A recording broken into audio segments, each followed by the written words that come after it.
un servicio para ti. Hemos hecho apostolado, hemos crecido en el conocimiento de lo que tú nos has ofrecido. No obstante, siempre habrá algo nuevo por asimilar para que cada día vayamos asemejándonos a ti.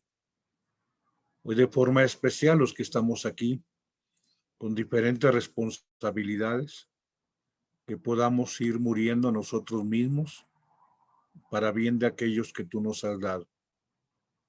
Que hoy ubiquemos no tan solo la acción que realizas, sino los destinatarios de aquello por lo que tú realizas y el alcance.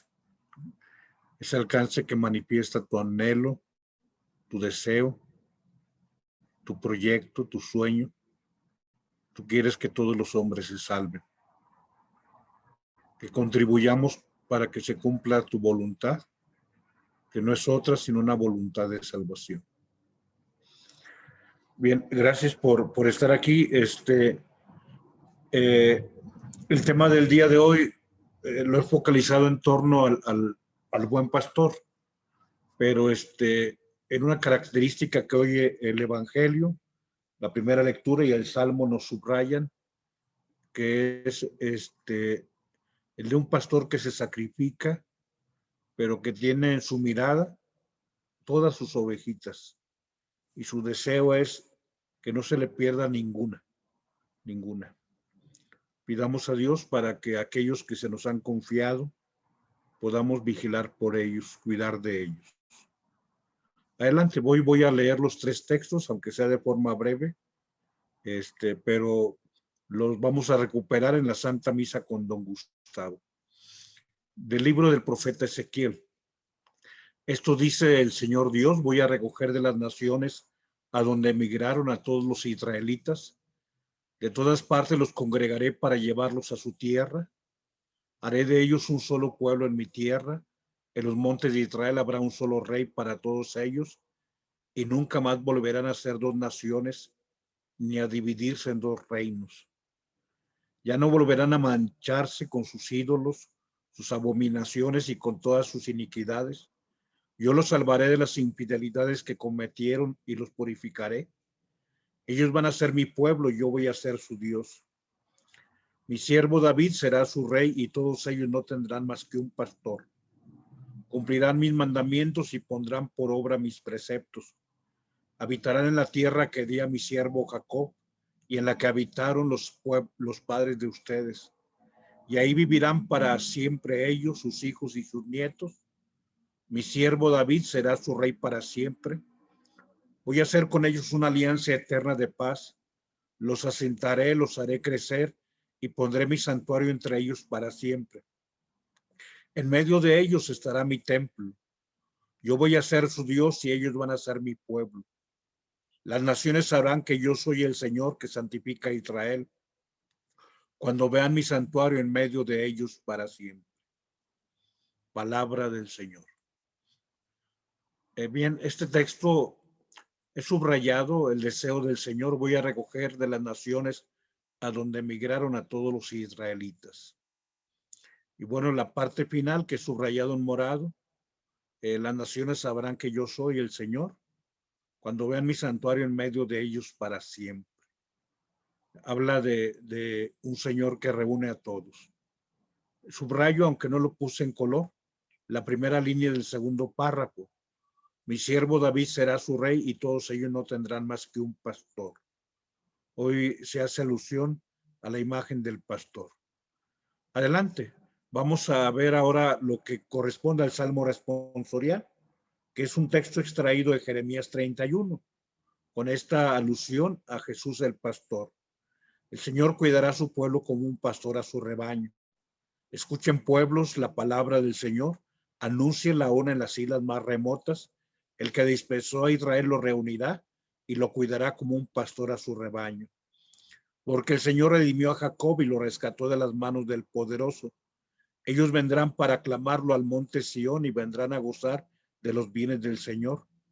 Entonces se alegrarán los jóvenes danzando, se sentirán felices jóvenes y viejos, porque yo convertiré su tristeza en alegría, los llenaré de gozo y aliviaré sus penas. Y la frase que hemos repetido, el Señor cuidará a su pueblo como un pastor a su rebaño, que es la parte final, las últimas dos líneas de la primera estrofa. El que dispersó a Israel lo reunirá y lo cuidará como un pastor a su rebaño. Nuevamente la imagen del pastor y aquel que reunir, que junta a sus ovejitas. Esto ahora sí, adelante nos va a ayudar a entender el Evangelio, que es el capítulo 11 de San Juan. Que el Señor esté con ustedes. Proclamación del Santo Evangelio según San Juan. Gloria a ti, Señor. En aquel tiempo muchos de los judíos que habían ido a casa de Marta y María, al ver que Jesús había resucitado a Lázaro, creyeron en él, pero algunos de entre ellos fueron a ver a los fariseos y les contaron lo que había hecho Jesús. Entonces los sumos sacerdotes y los fariseos convocaron al Sanedrín y decían: ¿qué será bueno hacer? Ese hombre está haciendo muchos prodigios. Si lo dejamos seguir así, todos van a creer en él, van a venir los romanos y destruirán nuestro templo y nuestra nación. Pero uno de ellos, llamado Caifás, que era sumo sacerdote aquel año, les dijo: ustedes no saben nada. ¿No comprenden que conviene que un solo hombre muera por el pueblo y no que toda la nación perezca? Sin embargo, esto no lo dijo por sí mismo, sino que siendo sumo sacerdote aquel año, profetizó que Jesús iba a morir por la nación.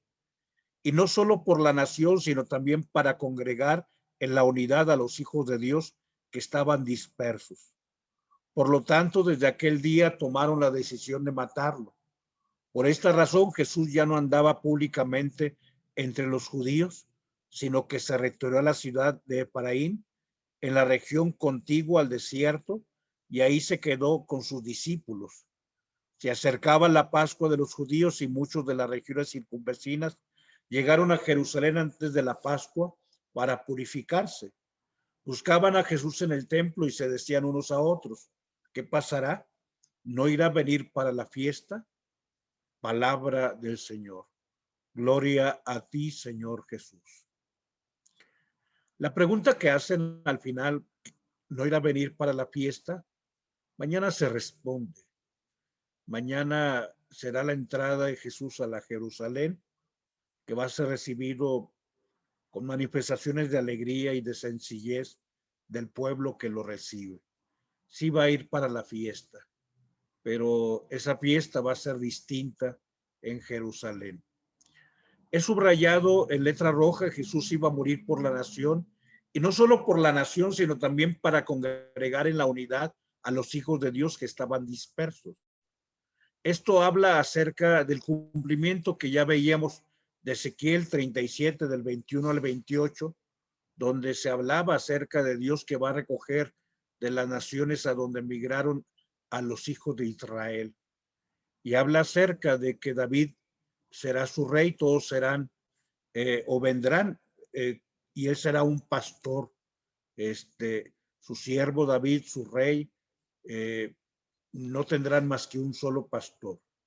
Y esta es salmo responsorial que corresponde al Salmo 31, con esa expresión que decía: el Señor que dispersó a Israel lo reunirá y lo cuidará como un pastor a su rebaño. Habla de reunir, y efectivamente Jesús va a hacer unión para todos. Adelante, quisiera hablar acerca de este pastor. Hablamos sin duda de Jesucristo, que es el pastor por antonomasia. O sea, las imágenes bíblicas que ya hemos visto de Isaías 40, Isaías 49, Ezequiel 34, Ezequiel 37, Ezequiel 31, que son el texto de la primera lectura, Ezequiel 37, Ezequiel 31, Ezequiel 34, que no es el texto del día de hoy, es un texto también fuerte, hermoso. Habla de os daré pastores según mi corazón. Habla acerca, así dice Ezequiel 34, el Señor nos dará pastores según su corazón. Capítulo 31, capítulo 34, capítulo 37 de Ezequiel hace referencia al buen pastor. Pero bueno, el texto por antonomasia es el Salmo 23. Perdón, quítenle un 1 a este texto que dice Salmo 123, el Salmo 23. El Señor es mi pastor, nada me falta, en verdes praderas me hace reposar y hacia fuentes tranquilas me conduce para reparar mis fuerzas. Ya lo conocemos, el Salmo 23. Y lo que es el texto del capítulo 10 de San Juan, donde habla acerca de el buen pastor. Yo soy el buen pastor, conozca mis ovejas y ellas me conocen a mí. También tendríamos que hacer alusión al texto del capítulo 15 de San Lucas, del versículo 4 al versículo 7. Un pastor tenía 100 ovejas, se le perdió una, dejó las 99 en resguardo y fue a buscar la que se le perdió, y cuando la halló, hizo gran fiesta. Alégrense conmigo, invita a los amigos porque encontró la oveja que se le había perdido. Son muchísimas alusiones a Jesús, el buen pastor. Hablamos de los verbos que refieren a la persona de Jesús.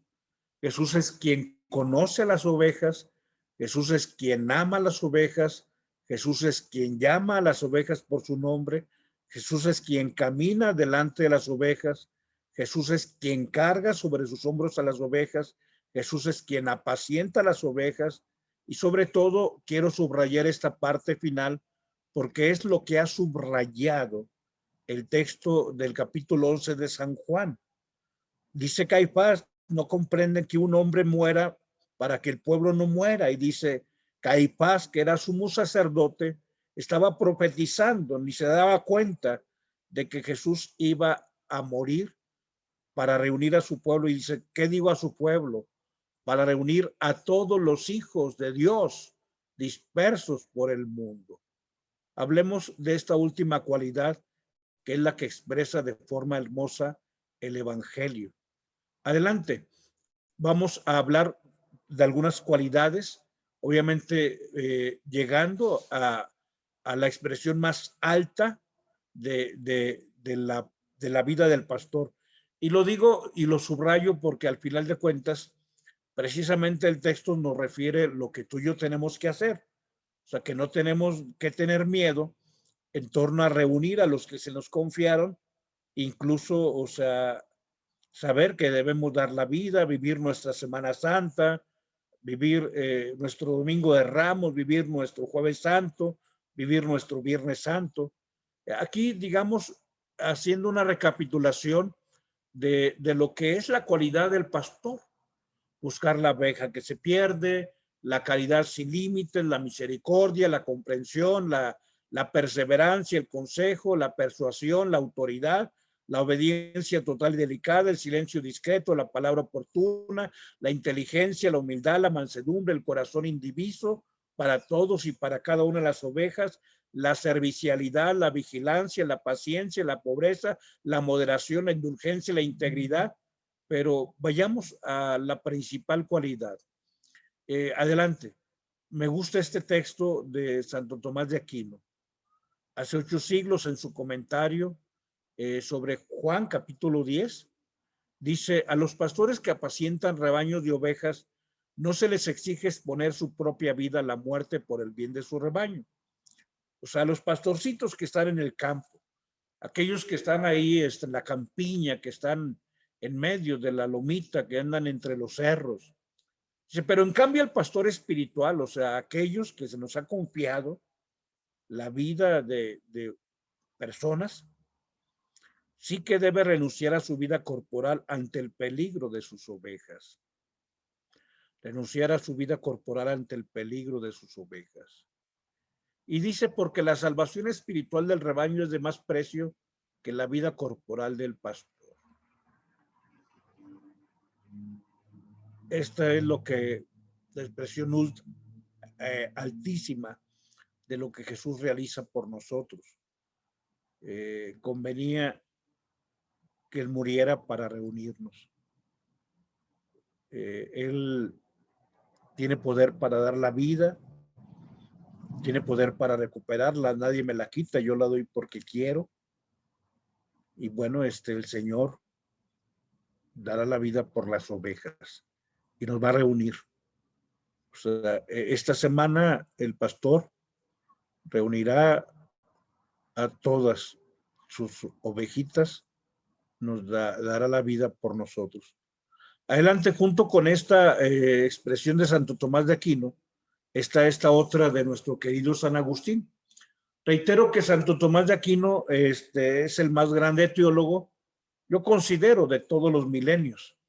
Pero si tú quieres, en torno a la cuestión de los afectos que podemos tener, yo mismo asumo que tengo mis filias, mis afectos, mis simpatías. A mí me agrada Santo Tomás de Aquino.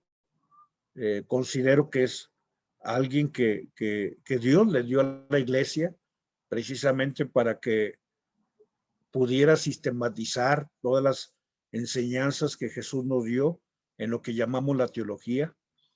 Pero habrá quienes dicen, bueno, yo estoy con otros teólogos, no sé, primer milenio, ahí sí tengo que reconocer que en el primer milenio no hay teólogo más grande que San Agustín. Estamos hablando de alguien del siglo IV. Agustín nace hacia el 356 y muere hacia el 420, 430. Su conversión en torno al año 380, 390 y su más grande obra sobre la Trinidad hacia el año 390. Bueno, San Agustín coincide con Santo Tomás de Aquino, que Santo Tomás de Aquino, digamos, es de finales del siglo XII y principios del XIII. Dice San Agustín, el amor del que apacienta las ovejas del Señor debe ser tan grande que sea capaz de vencer incluso el temor natural de la muerte, que hace que nos resistamos a morir aun cuando deseamos vivir con Cristo. O sea, el amor de un pastor del que apacienta las ovejas debe ser tan grande que incluso no debe tener miedo a morir. Debe vencer el temor natural de la muerte. Se cumple el capítulo 37 de Ezequiel acerca de que nombraré a mi siervo David pastor, que congregará mi pueblo. Jesús es descendiente de David. El salmo que era Jeremías 31, refiriendo acerca de que el que dispersó a su pueblo lo reunirá. Habla acerca de Dios, que es pastor. Como pastor reunirá a su pueblo como un rebaño. Y bueno, lo que hoy en el capítulo 11 del Evangelio de San Juan se ha referido, conviene que uno muera para que la nación no perezca. Y bueno, él va a dar la vida por todos, no tan solo por Israel, sino por todos. Concluyo adelante con esta última diapositiva referida a lo que era, bueno, no es la última, a la primera diapositiva donde puse la fotografía que está el vitral de Jesús Buen Pastor cargando una ovejita y estaba Jerome Lejeune con el Papa San Juan Pablo II. Ahí está Jerome Lejeune con su esposa. Pues ya este santo varón ya ha sido nombrado siervo de Dios, va camino a los altares. Él descubrió la trisomía del gen de la par 21.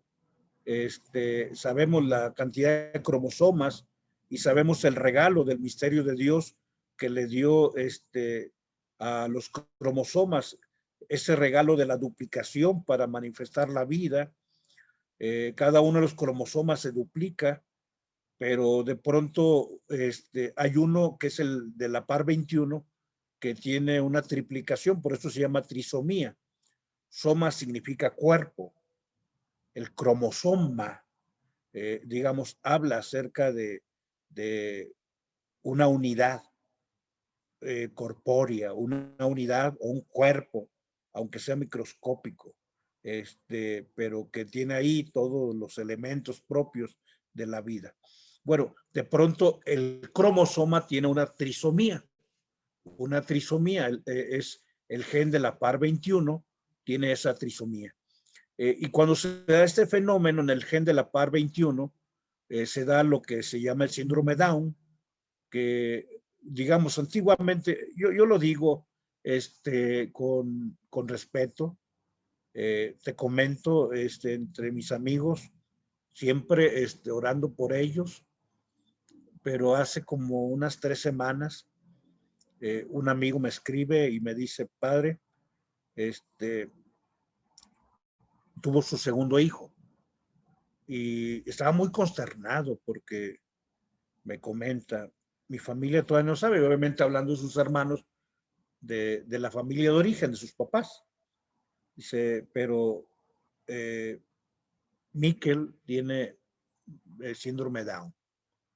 Estoy devastado. Entonces, bueno, yo le di palabras de aliento, y le dije, vamos a poner las manos de Dios, y le dije el texto de Romanos 8:28, todo contribuye para bien de los que aman a Dios, o sea, hay un proyecto, hay algo que está detrás de esta eventualidad que tú vives, pero es alguien que Dios está confiando. Los hijos especiales necesitan papás especiales. Los hijos especiales son rechazados en la sociedad. Y bueno, lo que hoy narra Juan 11 nos habla del hijo de María, que no fue comprendido, que no fue aceptado, que fue rechazado, que no cabe en el mundo, porque así son los hijos especiales. Sé que en primer lugar no ofendo a nuestro Señor haciendo esta metáfora, esta analogía, al contrario, Él es el primero que se enternece ante todos los hijos, máxime cuando hay un hijo especial, pero Jesús fue el hijo más especial que hay en el mundo, porque los hijos especiales no caben en el mundo. A los hijos especiales el mundo no los acepta. Este mundo los rechaza. Y pues bueno, haciendo alusión a lo que viviremos esta semana, no es más que la historia del hijo de María y la historia de la mamá más especial que tuvo al hijo más especial. Entonces, bueno, Jerome Lejeune recibió el regalo de un hijo especial, como generalmente acontece en los grandes descubrimientos científicos. Generalmente un científico, pues, él profundiza los misterios de la vida, pero no focaliza algo, sino hasta que hay algo que acontece en su historia. Y a Jerome Lejeune, pues Dios le obsequia a un niño Down. Y entonces él empieza a investigar por qué se nace así. Y entonces él descubre que uno de los genes, que el gen de la par 21, en lugar de tener una bisomía, tiene una trisomía, que en lugar de hacerse 2 cuerpos, se hace 3 cuerpos. Y entonces, bueno, empieza a investigar. E investiga tanto que él deja todo su capital en la Fundación Lejeune, para la investigación en torno a este fenómeno. Y Jerome Lejeune tiene una afirmación que sigue vigente. Dice él, le preguntan, bueno, ¿y es posible que alguien que viva este síndrome pudiera llevar una vida como todos los demás? O sea, yo no digo normal, porque qué es normal y qué no es normal, ¿verdad? Pero una vida idéntica a la de los que tenemos, no una trisomía, sino una bisomía. Y dice, es posible. Si somos capaces de detener esa trisomía antes de los 7 años, aquel que vive este fenómeno podrá llevar una vida normal o una vida como las de los demás. Y obviamente deja todo su capital para que se siga investigando la forma en que puede detenerse la triplicación del cromosoma del gen de la par 21, o el gen de la par 21, para que no se triplique, sino que ya empieza a tener su proceso que Dios programó de la duplicación de los cromosomas o de los genes. Total, bueno, este hombre, varón santo, va camino a los altares. Bendito sea Dios, laico, casado, como viste, con su esposa, con San Juan Pablo II, investigador, científico. Pero bueno, el año 1970 era candidato al Premio Nobel de Medicina y lo invitan para que dé un discurso en la ONU. Y entonces cuando está ahí ante todo el pleno de la OMS, de la Organización Mundial de la Salud, en el pleno de la ONU, Él termina su alocución diciendo: he aquí una institución para la salud que se ha transformado en una institución para la muerte. Aquel discurso no tuvo aplausos, ningún aplauso. Al bajar le comentó a la esposa: acabo de perder el premio. La esposa dice: no importa, hay otros premios más importantes que un premio aquí con ellos. Dios te dará el premio. Efectivamente, no se le dio el premio Nobel de Medicina. Se le dio a un señor llamado, un francés también médico, llamado Jacques Monod, que era propulsor del aborto. Pero bueno, el buen pastor no quita la vida a las ovejas. El buen pastor da la vida por las ovejas. Y la da para que no se le disperse su rebaño. Ya concluyo ahora sí la última diapositiva, hijadito, ya ahí solamente la refiero. Santo Tomás de Villanueva habla de 4 condiciones que debe tener el buen pastor, 4 cualidades. Primero, el amor. Cuando el Señor le va a confiar su rebaño a Pedro, le pregunta: ¿me aman más que esto? Sí, sí, Señor. O sea, el capítulo 22 de San Juan. Le vuelve a preguntar: ¿me amas más que eso? Tú sabes que te amo. Por tercera vez: ¿me aman más que esto? Señor, tú lo sabes todo. Tú sabes que te amo. Apacienta mis ovejas. Entonces, el amor es la primera cualidad. La segunda es la vigilancia, para ver qué necesidades tienen sus ovejitas, para estar con los ojos abiertos, para ver qué es lo que sucede. Y la tercera cualidad es la doctrina. Digamos, debe darle pastos verdes para que se alimente. Debe enseñarle la verdad de fe, la verdad de salvación. Y finalmente, bueno, la cuarta cualidad, aparte del amor, la vigilancia y de la doctrina, que seamos íntegros, o sea, que no tengamos una doble vida. Y la integridad es santidad. Y dice Santo Tomás de Villanueva, junto con el amor, que es importantísimo, la vigilancia y la doctrina, la principal cualidad de un pastor es la integridad. Ser personas de una sola pieza. Bien, pues muchas gracias en nombre del Padre, el Hijo, el Espíritu Santo. Amén. Les saludo nuevamente con afecto. Gracias, Alex y Anita. Muchas gracias.